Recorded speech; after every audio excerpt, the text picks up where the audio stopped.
সেই তো।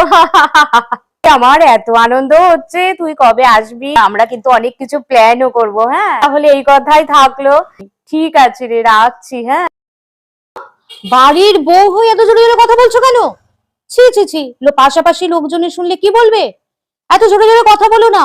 আমাদের বাড়িতে এত জোরে জোরে কেউ কথা বলে না। আমাদের বাড়িতে একটা মান সম্মান আছে নাকি?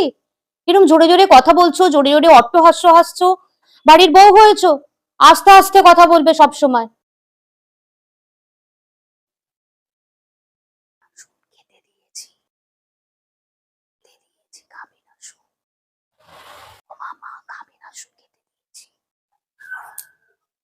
ও মামা, খাবি না? খেতে দিয়েছি। কি বলছো? খাবে না? খেতে দিয়েছি। এত আস্তে আস্তে কথা বলার কি আছে? তুমি জোরে কথা বলতে পারো না?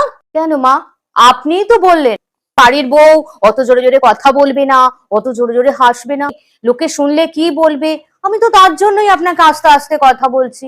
আমি কি করব? আমার কিসের দোষ বলুন তো? আমার তো কোনো দোষ নেই। আপনি যা বলেছেন আমি শুধুমাত্র সেই কাজটুকু করেছি। আমি তো তাই আস্তে আস্তে আপনাকে বললাম। কেন খারাপ করেছি? আমি কিছু ভুল করেছি? ভালো করিনি? তোমার কিন্তু খুব মুখ হয়েছে।